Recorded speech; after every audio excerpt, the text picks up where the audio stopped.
Welcome to your doom.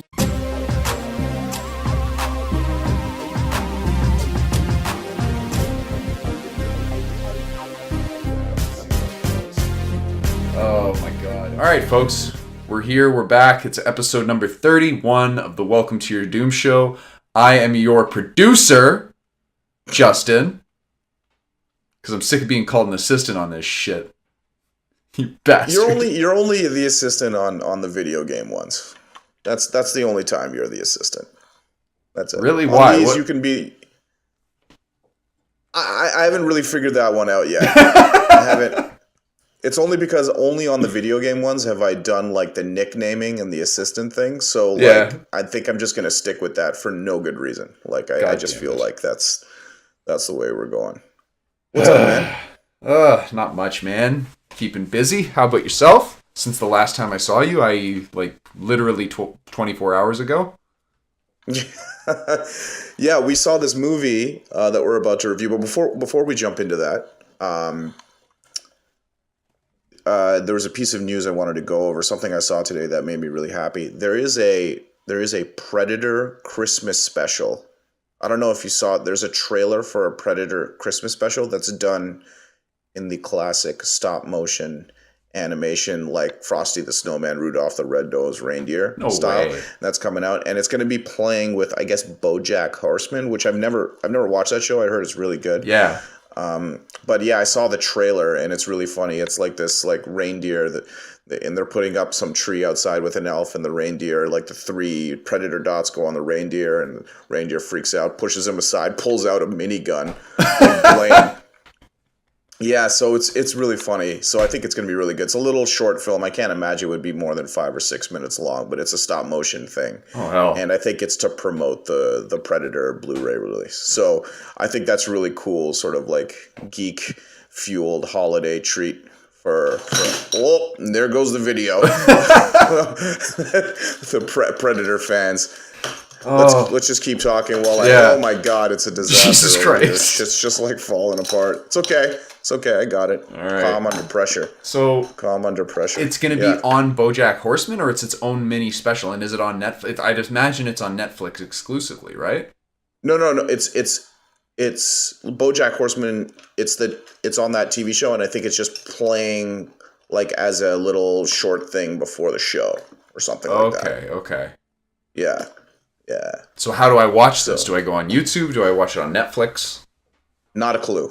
You have to watch BoJack Horseman. Haven't you been listening to me? God damn it! You watch BoJack Horseman. All right, where's BoJack Horseman air? I think it's is it Cartoon Network? What time? No, I'm pretty sure it's Netflix. I could be wrong about that though, completely though. I know it is on Netflix. I don't know if it's exclusively a Netflix show. Oh, BoJack Horseman's on Netflix? Yeah. Oh, okay. Yeah, at least here in the Canadas. Yeah. We do things a little bit differently up here. Yeah, so definitely, like, I'll try and seek that out. I don't know exactly how to watch it, but I just caught the trailer, and it was really funny. So, random tangent. Did you ever see the Archie versus the Predator? I never actually read the book. I saw it in, like, a Barnes & Noble. Yeah. No, I didn't. It looks but it does look interesting. Yeah, I've got to check that out at some point. I flipped through some of the pages, and I'm like, what the... Like, I didn't expect what I was looking at. Like, people are getting dismembered. Like, it's gory as hell. Yeah. Archie. I was like, huh? They should do that on the CW show, Riverdale. And just have, like, the Predator... Just have the Predator show up? Guest star and start mutilating everybody. It'd be a much more entertaining show. Not that I've seen a lot of it. Yeah. What color is the Predator's blood again? Very green. Oh, that was good. Good job there. I'm feeling a little festive, blue, Justin. Oh my god. Is this happening right now? Are you doing this? For those of you that are just listening, my idiot partner is just changing the color of the lights in his room. So now it looks like he's in a blue room. I was thinking of going a little magenta. How about this? I will disconnect this call. Stop it. You stop it. Okay. All right. So, Sorry. what movie are we talking about today, my friend? I'll let you introduce it a little bit because you'd already seen the film. Yeah. You saw the world premiere. Right. So, Yeah, I did. I did. This movie's called Anna and the Apocalypse, and it is a movie I saw last year at Fantastic Fest in 2017. So that was the world premiere, and the cast was there, and the director was there, and I was looking up the director's name, and I couldn't find it. And oh yes, John McPhail. Yeah. And the cast were there. Just reading off some of the people I remember being there for sure were Ella Hunt, like the main star. Yeah. Malcolm Cumming and Christopher Laveau. So Malcolm Cumming plays John, and Christopher Laveau plays Nick. And we'll get into who those characters actually are later. But it was a lot of fun. The movie played like gangbusters, like in the theater, like a lot of people laughing and sort of screaming, and kind of like it was very energetic, and it really did come out of nowhere. There was no previews for the movie, no trailers, nothing. I knew nothing about this movie when it was coming out. It was just a movie I signed up to watch. It looked really interesting, and it was a Christmas zombie horror musical comedy thing. And it was just this conglomerate of all of these things that we kind of love separately, but all smashed together. And you kind of, I was like, oh, of course I'm going to watch that. And it actually, it played really well there. And then it was really cool after that. I got to kind of party with the cast and, hit the bar at the Alamo Draft House there, the Highball, I think it's called. And it was a lot of fun. I got some pictures. Maybe we could put those up along with the post at some point. Sure. But yeah, no, it was obvious that they were having like the time of their lives. Yeah. Like they were just loving it. It was great. There was a lot of love there after the show. A lot of people loved the movie. And and since then I just seen it was kind of like in distribution limbo. They were looking for, distribution, and they finally got it. And now it's playing in limited release, and it was playing in Toronto. And I'm like, hey, if I'm going to give my money to a movie, just to sort of support them because I enjoyed it the first time around, I figured this was the one to do it with. So, and that's kind of why I suggested seeing this, and it's the right time of year. We're in December. Yep. And it's technically a Christmas movie. So amongst other things. Right. The best thing when I describe the movie to people, and I just say it's a Christmas zombie musical, and they're looking at me like, you just said three words that don't what? Huh? That's right. Who? You didn't just say three random things. You said three things that are in a single package. Yeah. In the film. Yeah. So yeah. So it was. I think that's the big draw for the movie. Do you want to jump into sort of our initial non-spoilery thoughts? Yeah. So overall I like the film. I was surprised at times how sad it could be. There's a lot of drama in this film. Like. You go for kind of the horror bits and the comedy bits that come with it being a musical, and how ironic that all is. But like, there's a lot of heart-wrenching moments in it that I legitimately came to tears almost twice in the film. And was not even exaggerating. Granted, I find in my old age that I am becoming more emotional at movies. Crybaby. Yeah, absolutely. You're just a fucking crybaby. But man, there was a couple of things in this film that almost got me for sure. The musical numbers were all really well produced. Everybody put in a good performance.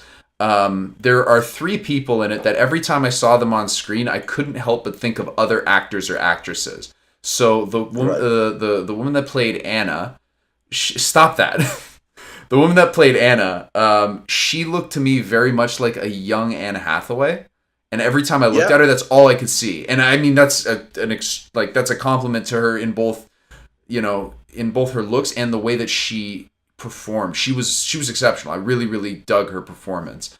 The girl that played Steph looked like a young Scarlett Johansson. Might be a stretch, but if you look again with that lens on, you might see it. Especially with the short hair, I think that might also have kind of enhanced that comparison for me. Yeah. And then the last one was Savage. He looks like if Gary Oldman and Bill Nighy had a baby, and then rolled around. The principal, and then rolled around in Yeti fur, like just fucking face dives into like a Yeti's back with like glue on his face. Every time I looked at him, all I could think of was like, this guy's putting in a great performance, but god damn, I wish it was Bill Nighy. There's just something very Nighyist. That's true about him. That's true. Bill Nighy would have crushed that. Oh, of course. But I mean, that's not role. to take anything away from the guy that played Savage. He, I can't remember his name, but he put in a hell of a performance too. It's just, I've got a special place in my heart for Bill Nighy at all times.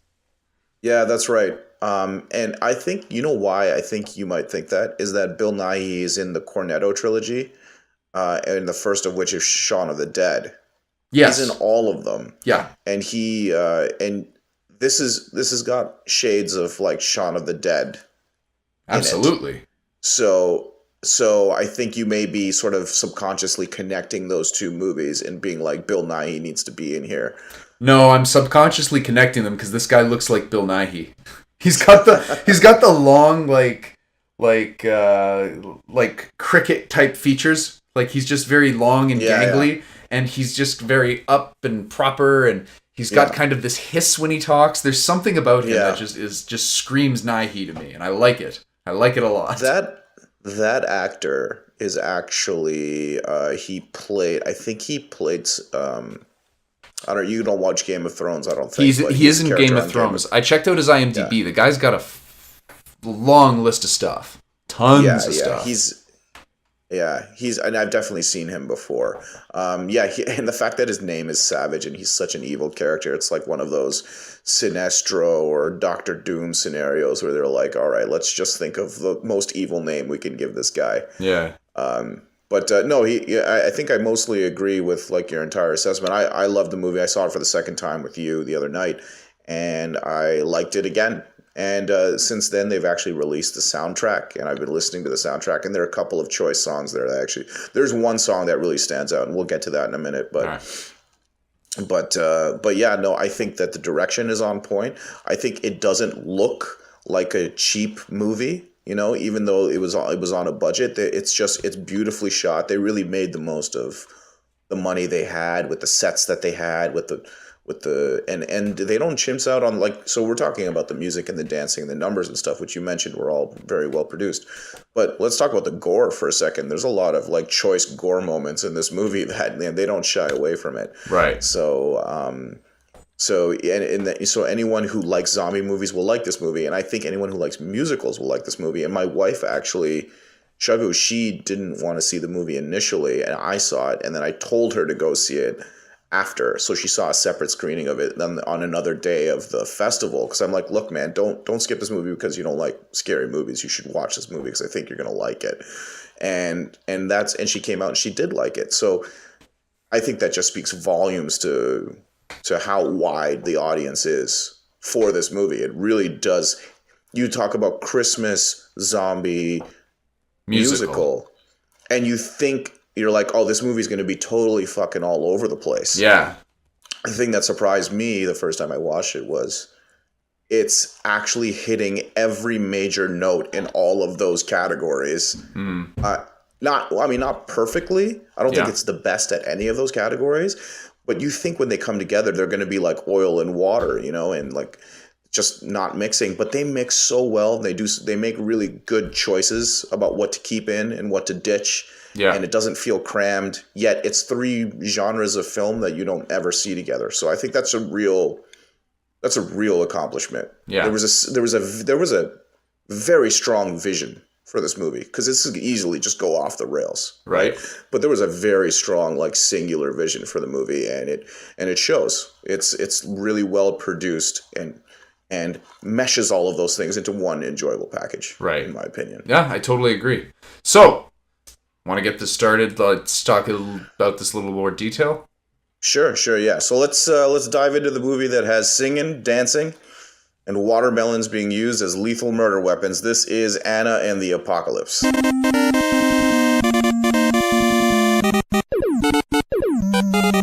right, here we go. So, we are quickly introduced to Anna, John, her dad, Steph, Chris, Lisa. Those are basically the main protagonists of the film. Anna and John are besties, Chris and Lisa are a couple, Steph's a bit of an oddball, and her dad's the janitor at their school.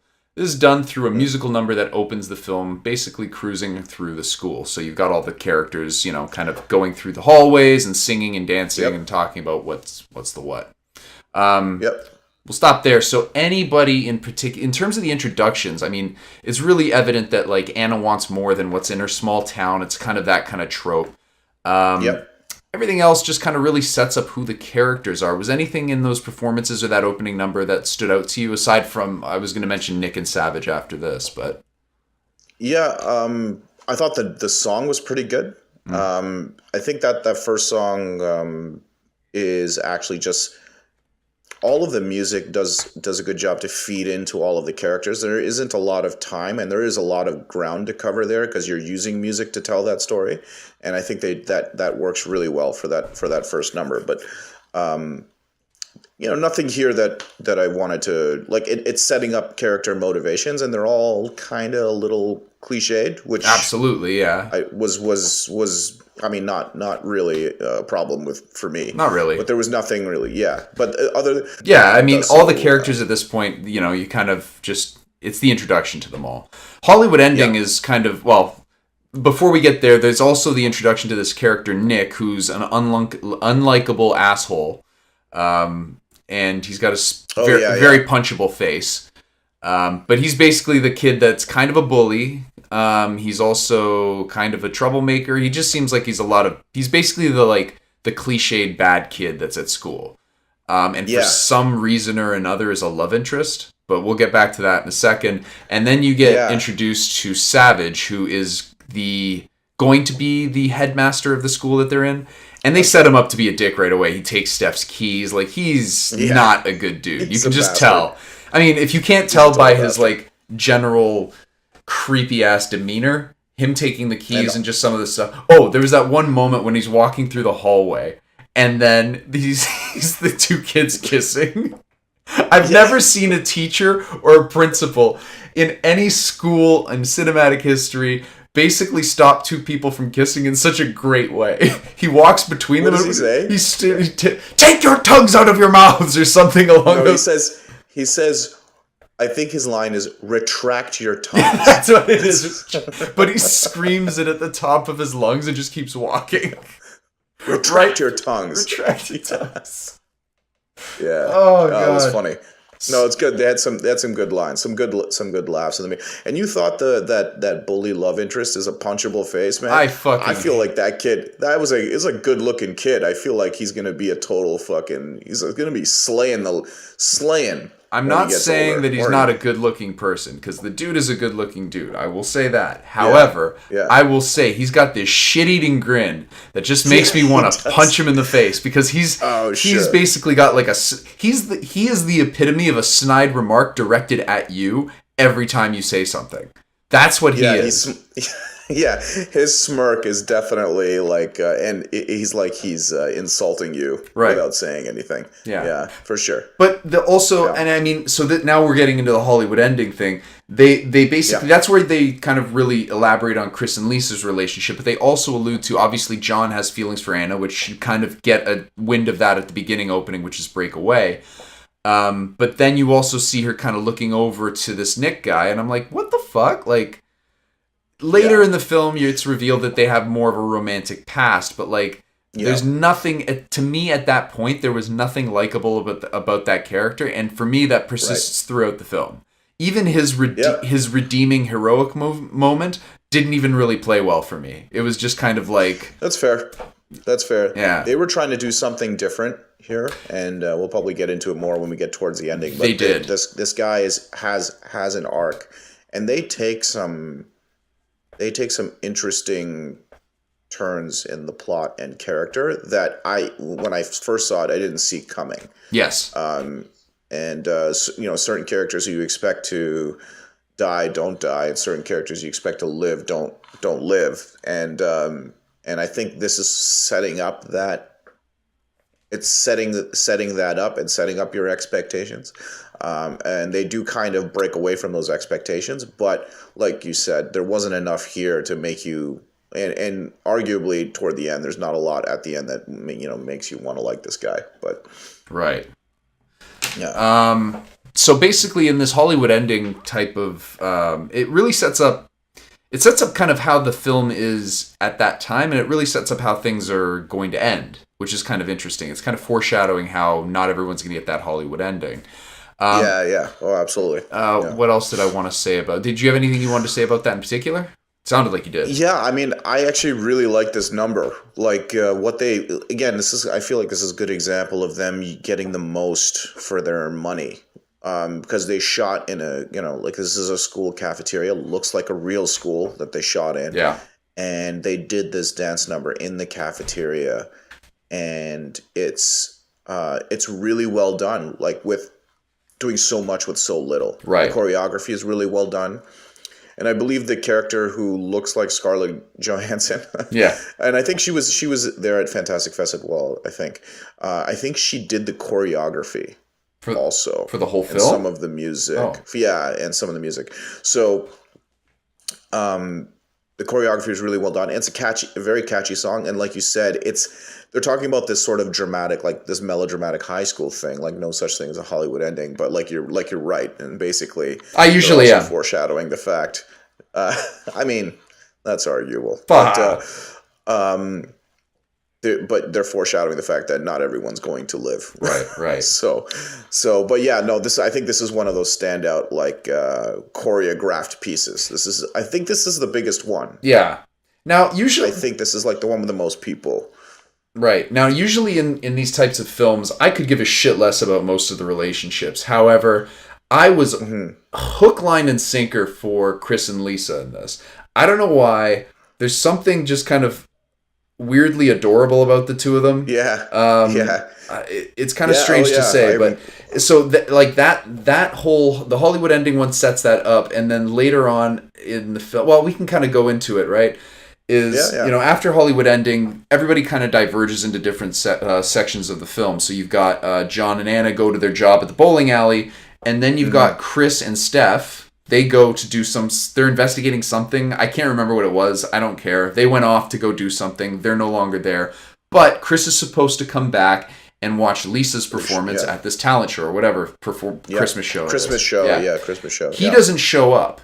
And she performs this musical number, and you can kind of feel, like, it makes you feel like, oh, that's too bad. Like, you feel sad about it, and you're like, holy shit, I think I actually like these characters a lot and their relationship. Yeah. Now, however, I'm not glossing over that musical number, because to me, that was the funniest shit in the film.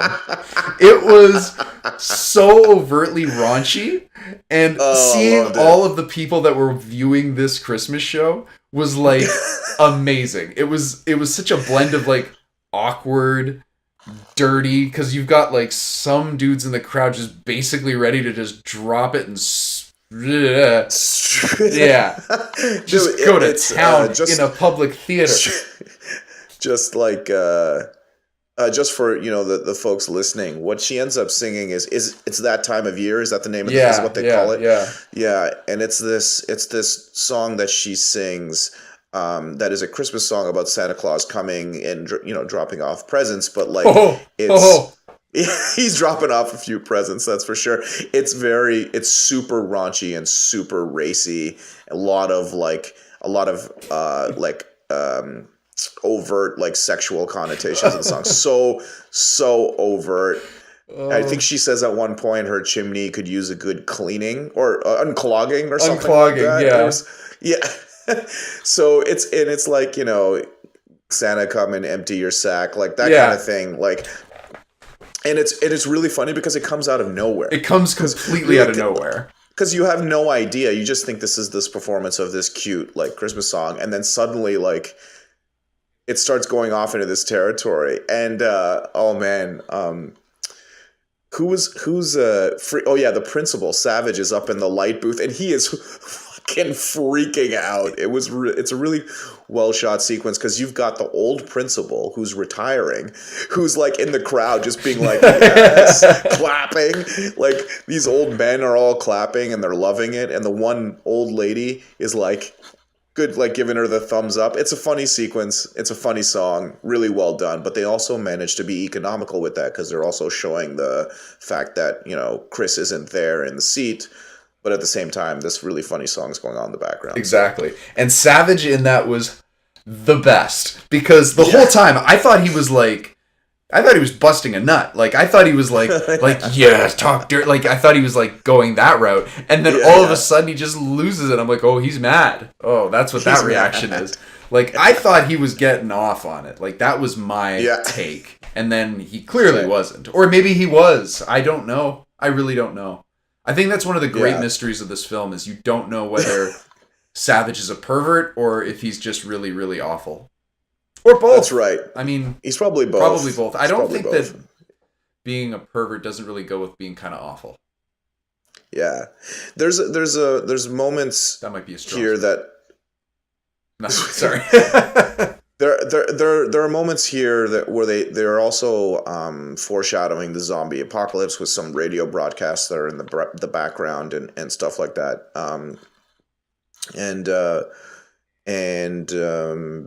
The next morning, the musical numbers is like what's it called here? Or Turning My Life Around. Yeah. Is that what that one's? That one is. I like that musical number as well because I also think it's really well shot. They're both waking up in the morning and they leave to go to school the next day after the talent show, but they're both the main character. Now I've forgotten their names. John and Anna. Yeah. Yeah. Anna's name is in the title of the film. If you need to refer to it, look at the title of the film. That's who the lead's name is. It's Anna. A-N-N-A. Oh, got it. Gotcha. Thanks. I'm here to help. Producer.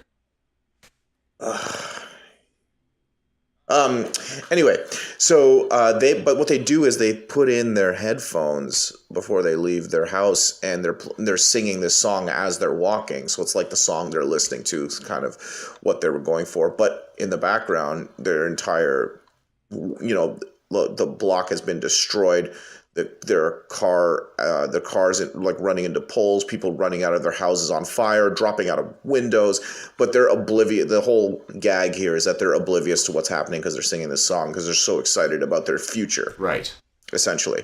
And I thought this played really well. This was really fucking funny. I thought like how they superimpose these two things. There's one moment when Anna's singing and she's walking, and it's a long steady cam shot, and there's zombies in the background chasing people. People are trying to like get them like off them, like in mid like intestinal, eating intestines and shit like that. Yeah. But there's one shot from the side where she's walking and singing, and meanwhile this musical's going on, and in the background there is a dude that falls flat on his face from the second story of his house, just like, and I was like, oh, it's this really poppy, happy song superimposed with all of this like almost cartoonish violence. Yeah. So it was well done. Something similar. Well, not really similar to that, but like I like watching like that crazy, grotesque violence over top of a recognizable song.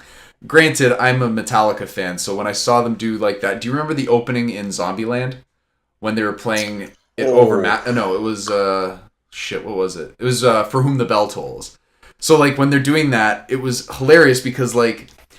Sorry, now I'm talking about another movie, but, like, if you're looking for good zombie montages, beginning of Zombieland is the way to go. I like that a lot. But anyways, I digress. Yeah, you do. I do. So, at this point... You certainly do. John and Anna finally meet up in what was a cemetery, which is oddly fitting. And they get attacked by a zombie snowman, which just randomly falls out of nowhere and is dressed as a snowman. I died. Like, I was just like, oh, God, of course he'd be dressed up as a snowman. And they managed to dispatch this snowman in a way that really sets up how great the violence is going to be in this film. Yeah. It is a seesaw. The seesaw decapitation. Yeah. Not it's a saw, fantastic. if you don't know what a seesaw is. It's the one where two people sit on either end, and she just, boop, and the other end goes, and pop. And he turns into a Pez dispenser. I'm doing a lot of visual things, so if you're listening to this, none of that made sense because I just started making a bunch of noises. So it was the and the pop, and the Pez dispenser. Yes, I think.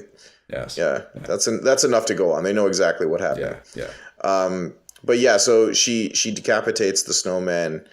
And they have a good gag where the snowman's head is still. She's like, "Oh, it can't be a zombie." And you look over, and this head is still like, screaming and gagging on the ground and still alive. So, Really funny stuff. Great dialogue. This is one of the only films I can think of where decapitating the zombie doesn't really... Well, no, maybe that's not true. It's one of the ones I can think of recent memory. Usually decapitating them, that's game over. You don't have the head and stuff still working. Yeah, I think that was done just for this gag, and because of that, I actually think it was totally worth it. Oh yeah, that's a good point. It's a big laugh. It's a big laugh when it goes back to this zombie, and she's like, "Oh, that's not a zombie," and the head is still like moving around on the ground. True. And this is a good example of them using the holiday setting to their advantage. Because what haven't we really seen? We haven't seen a zombie dressed as a snowman or as a Santa Claus or, like stuff like that, So it's not like the Christmas setting is forgotten. It is still used and used in an interesting way. Yeah. Yeah, so I enjoyed that. That really set the tone for the violence, the tracking shots, and then this scene where you're like, whoa, now you're getting the zombie aspect of this melting pot of a movie. And, it comes together really well. I was all set. I was really pumped when I saw this scene. I'm like, okay, this is cool. I like this. It's a good way to set it up. It's like basically like, guess what? This is where the zombies start, and I guess you could say that about Turning My Life Around, but I feel like that's where the fight starts. That's kind of like the action bits are there. So at this point, you've got the characters that were at the Christmas show are still at the school. That's going to be the end goal, but that's really all that you need to know about that. And then I think Anna and Chris just basically decide to go to the bowling alley because that place is safe. He has keys, so they'll be safe there until they can figure out what to do. They get there and they find that Steph and Chris have also gone there as well, and the back door was randomly open. Then they have the rumble at the bowling alley, which was great. Yeah. I thought it was pretty good. It was kind of like a kid designed like a fight scene between zombies and human beings, and they just played it out. Like you've got guys hitting them with the bowling pins and the bowling balls. They get that one great shot of the guy picking up the 2 bowling balls and just smashing the zombie's head. I'm like, well, there's something I've never seen before. And then pretty great. The thing that got me was when what was it? I think it was Steph managed to decapitate one of them in some way. I didn't catch how it happened. No, it was the thing that comes down. It's the thing. So the bowling thing that comes down to reset and the pins, pushes, and resets the pins and pulls the pins back. It comes down on the zombie's head, cuts his head off, and then later, in a shot, you see the head come through the area where the bowling balls come through. Yeah. That was amazing. That really did it for me. It was very imaginative. Funny, however, I really don't think that the head of a zombie would roll so well down that thing. It'd stop halfway. It was unrealistic, is all I'm saying. I feel like somebody should have looked into that a little bit more. That's all I'm saying. You're just the worst, Justin. What? You're just the worst. I'm just saying they're production people. If they had production people like the Welcome to Your Doom show has, they would have thought about that and come up with something that would have explained how that head rolled so elegantly down that bowling lane, was majestically picked up by the bowling ball picker-upper thing, and distributed amongst the other bowling balls for one to pick up and roll down. Don't you look at me with that blue light. Fuck. I agree with you, but for the sake of the film, I would say that that scene. Oh, shut up! That definitely made me laugh. Anyways, they get out of the bowling alley. So they basically spend the night and they get out in the stupidest way possible, which was funny. This was pretty dumb. It was dumb, and it was kind of funny. But before they get out, they have the song, the Human Voice song, which I actually thought was pretty good. True. I forgot to mention that. That's the one. It's where they realize that the army isn't going to save them, and the song. I think this is one of the first songs that has like a distinct style. Like they're using a popular style. I think this is kind of like their electronic Daft Punk sort of style. Like there's a lot of synths and it's very like pulsating, I guess you would say. It's kind of like It's very much like a Daft Punk song, and it's talking about it's something that connects with me because I'm old and cranky. That's right. It's kind of like it's kind of it's kind of like, you're not going to argue with that. No, we're in full agreement on this one. Okay. But the human voice, they're kind of like all looking at their phones and their computers and talking about how they're disconnected from reality, and it comes with this realization that, when they're cut off from the world and the internet is down, they start thinking this way, that, they haven't, like, I need to be able to talk to someone, right? And I need to be able to communicate with them without looking at this screen. And it's kind of this mishmash of, oh, we're totally effed in the A because the army isn't going to save it, but also this sort of commentary on how we communicate today. So I definitely liked it for that. It's definitely on my Get Off My Lawn playlist on Google Music. Grumpy old man. With the whole ball pit thing as a defense, what I was really hoping for was that they were just going to like walk through with it and all of the zombies would just kind of be going at them, but kind of just bump off because they were too stupid to do anything with it. But it didn't go that well. They didn't I guess they didn't go that way. Yeah, but then at that point, I guess how imposing could zombies be if a ball pit's really going to stop them? Like, inflated plastic. I can never get through this. Yeah, so they take the inflatable ball pit, put it over their heads, and they're walking outside, and they had this funny scene where a zombie sits on top and starts peeing on the top of the ball tent. It was. You didn't like that? I didn't think it was really that funny. I mean, I had a chuckle, but like, I was more thinking about along the lines of Mr. Nitpicky Justin. I'm like, how well do these zombies' bowels work? They're dead, so what are they pushing through? That's a very good point. Gross. It's probably really gross, like disgusting, like post-mortem excretions. That's probably... I was thinking more about how much do I think that somebody would pay to let that happen to them? There's got to be a business for it somewhere. People are into weird shit, man. Probably in Japan somewhere. Ooh. But anyway, so... so then they meet... they are saved by the shit-eating grin guy. Can we call him that instead of Nick the whole time? Yeah, that's fine. That's fine. He comes in and sort of saves them, and in the most unlikable way possible. Everything he does I don't like him. He's just not a likable character.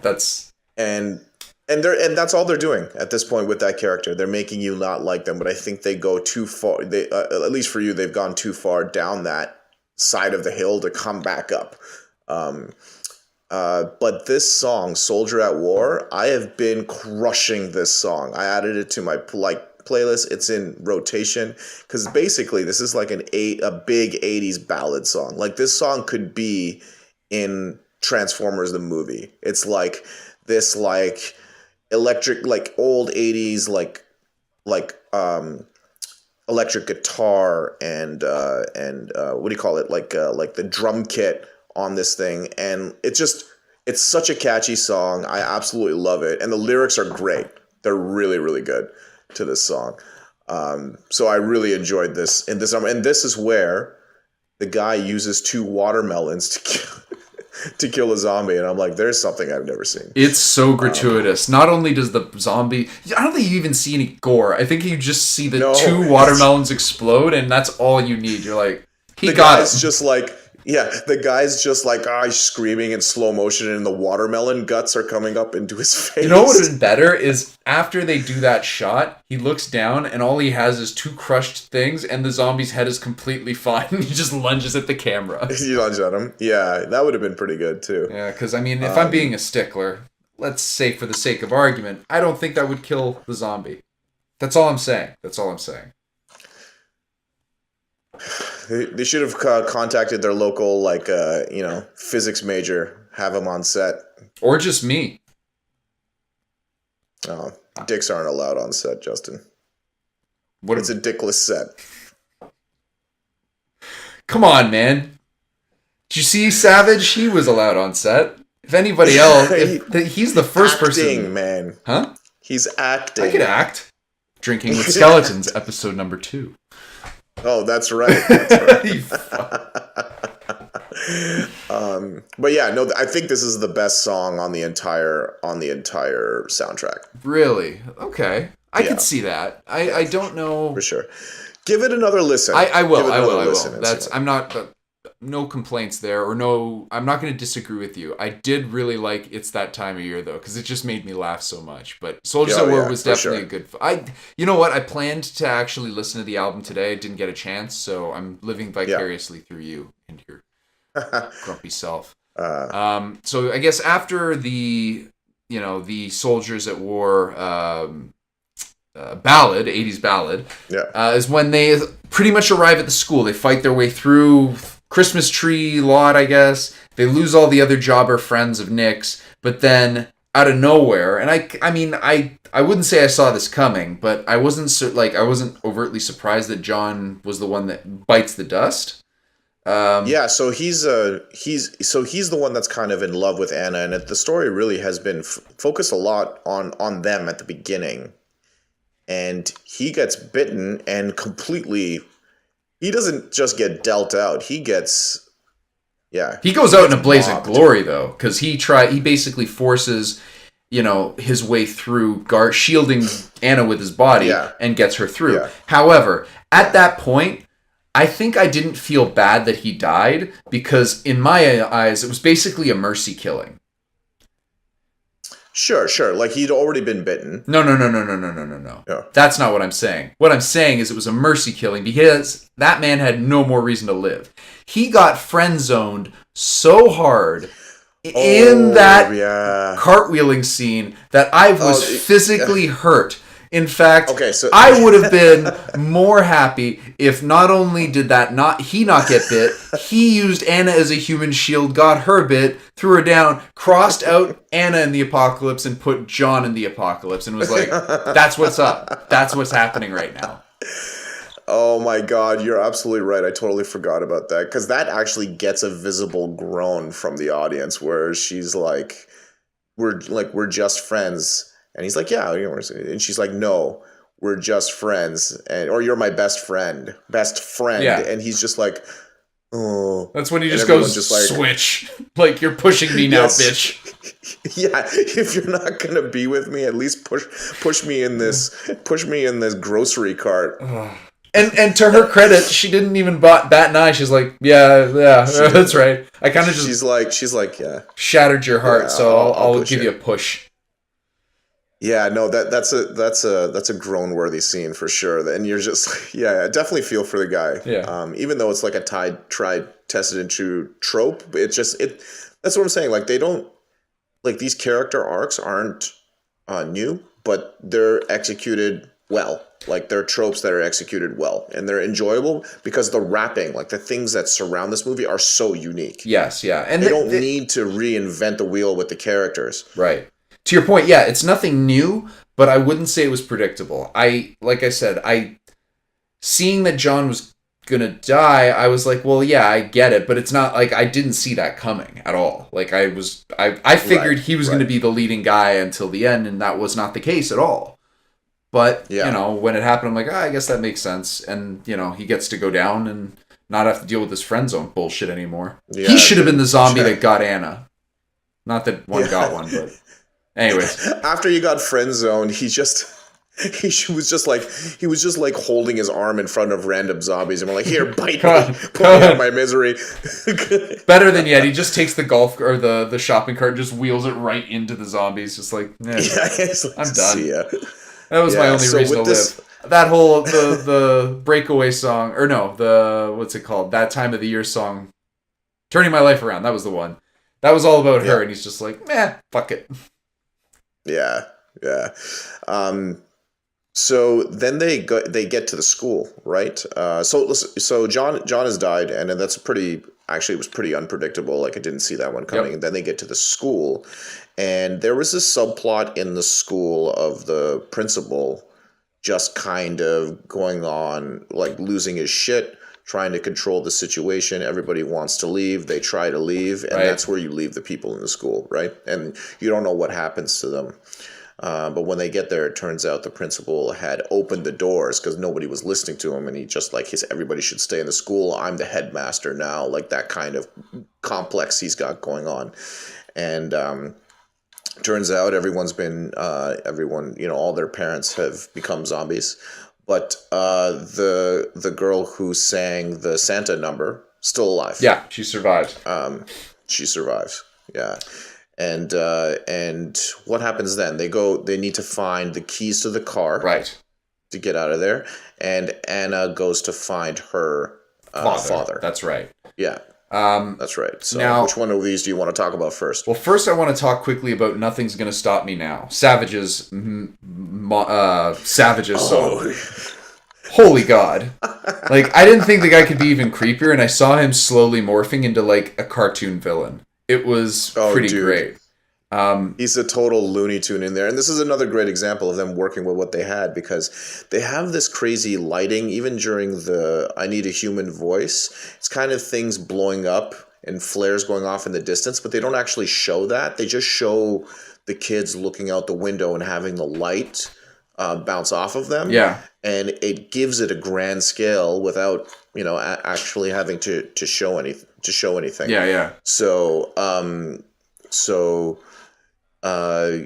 they do the same thing here in a small room. Yeah. They kind of have the right lighting, that energetic editing, all of that stuff, and it turns out really great. Yeah. And they let him loose. They just pulled the cord on that motherfucker. They let him loose. He was very physical. Like, I was surprised at just how physical he was in his performance. Like, he's jumping off of things and fucking, like, just hanging off walls. I was like, God damn, this... I don't know if Bill Nighy could do that. That's what you're thinking. It's perfect. Yeah. Pretty rambunctious. That's right. But yeah, that was a great musical number. But now you've got these two subplots. One is the key hunt, one is the dad hunt. So the key hunts, I mean, basically you got to go to Savage's office and get the keys that were confiscated earlier in the film for Steph's car. However, they get there and obviously the room is full of zombies. So how do they get around these zombies? Well, apparently they have a field of vision like the characters from Puppet Master. Drinking with Skeletons, episode number 2. Yeah, very, very like narrow field of vision. And if you crawl under their field of vision, you're golden. And I thought that was great. I thought it was a pretty cool idea. I actually thought they just needed to write their way out of a problem. I didn't think it was particularly great. I thought they were like, oh shit, like we don't really have any ideas here. I disagree with you. I think that it's very easy to write in a way to distract the zombies. You can just take something and throw it in the corner. They all look and start going to a corner, and then you walk in. The Walking Dead's done shit like that. This was at least something creative that actually kind of makes sense. Right. I mean, you could argue that they could smell them or whatever other bullshit you want to do, or that they can, use their eyes above a certain angle. Well, I think the zombie was actually looking at the Christmas decorations because they're shiny, and that's how they figure out the TV. The TV distracts them. So I like that more when they turn the TV on. Everyone's watching the television. The zombies are distracted. Then they they kind of crawl underneath. I like that. The initial go at it, though, it didn't seem like there was any real reason for them not to be seen. But yeah, no, I mean, like, it's a small nitpick I have. You're so nitpicky. Now, so they get the keys then, right? And this is one of the moments where I almost started crying. I'm not kidding. Yeah. It was when the two, Chris and Lisa, get bit. Yeah. At that point, I don't know how this movie did it, but to their credit, they got me on board with their relationship, and I could not get off board. It was good. It was exceptionally good. So them actually getting bit and eventually becoming zombies totally, again, caught me off guard. I had no idea that they were going to do that. And I was really surprised to see that. And it is a touching sort of emotional moment where they tell Scar Joe lookalike to just go because their goose is cooked. And it's really, again, like, just really well shot, well edited. Music for that moment was really great, and it works. In my opinion, it was touching. Yeah, in my opinion, it definitely works. It was sad. Now I'm getting sad thinking about it. God damn it. Yeah, it was a sad scene, and there's still more sad scenes to come. So, Yeah, just really arguably the strange. sadder one. Yeah, that's right. So at that point, the keys have been claimed, and Steph gets away. Chris and Lisa are left to their fates. Meanwhile, Nick and Anna are desperately trying to find her father, and this is where Nick and Anna's relationship's kind of revealed. It turns out Nick's not as big. Not Nick hasn't. Apparently, they had sex, but Nick never told anybody about it, or according to him, I don't trust his fucking face. But it got And out, basically. it got out, exactly. Yeah.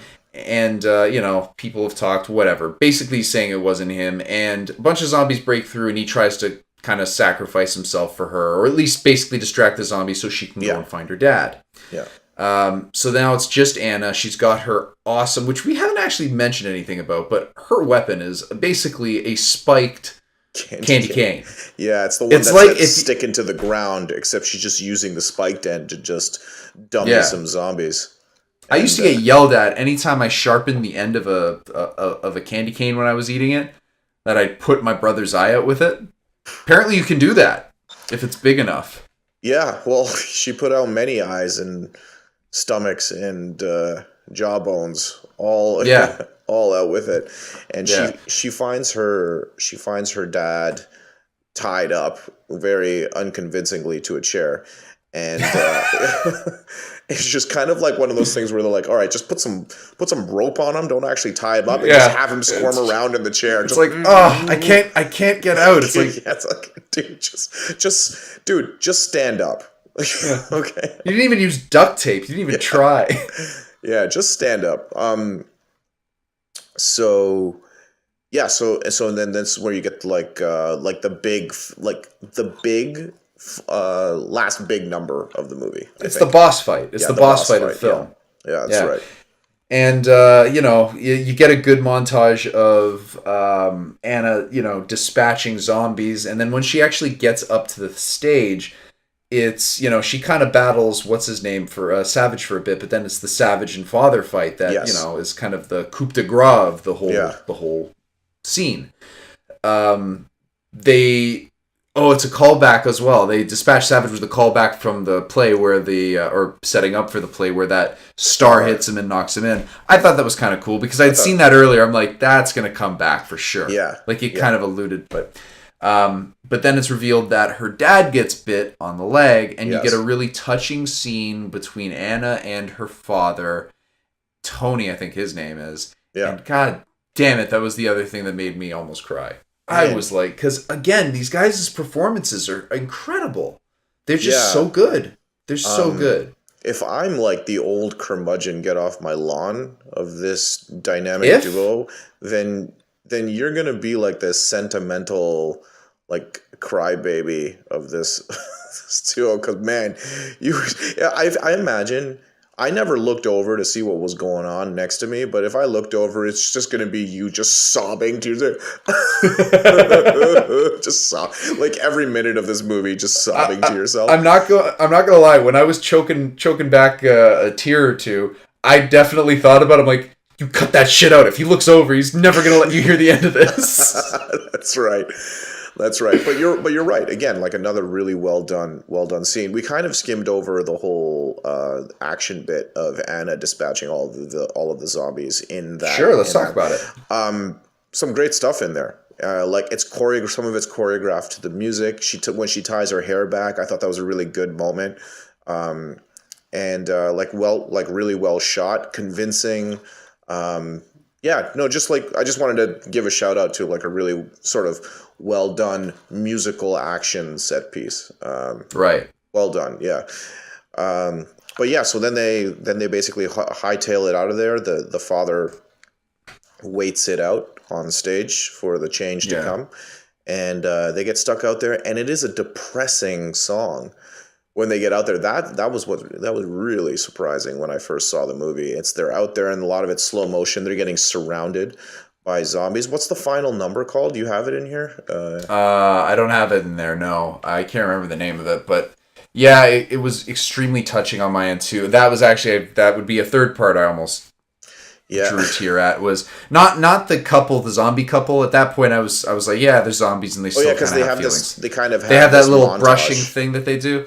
I thought that was But really good, really good. Like they it have was this a good montage. montage. Yeah. Yeah. But the thing that was the most heart wrenching thing in there for me was the father dropping the phone. There's something about that picture of Anna. Yeah. It seems like the picture that every father would have of their daughter. That's in like Yeah. you know what I mean? Like Yeah. it you know, smiling, kind of dynamic, and it's just really relatable. Like Yeah. like my dad has a picture of my sister like that somewhere on his phone for sure. Yeah. You know. Yeah. So it's you know it's something, man. It's something. Yeah. But it was They really well done. Do you have the name of the song? No, I didn't look it up because Okay. it's a good song, but it's really sad. I just remember being Yeah. like, oh, this is a real fucking downer, and Yeah. because the part that the zombie couple that what were they, Chris and Lisa. Chris and Lisa brushing by and touching hands briefly as zombies. I thought that was nice, and I actually really liked John's because he's half eaten, which is like so grotesque, and he's a zombie, and the way they acted, like his zombie-isms are really good. The jerky sort of movement they were doing, really well done. But then he's like, and in time with the music, he turns on his Christmas sweater, which has all these lights in it.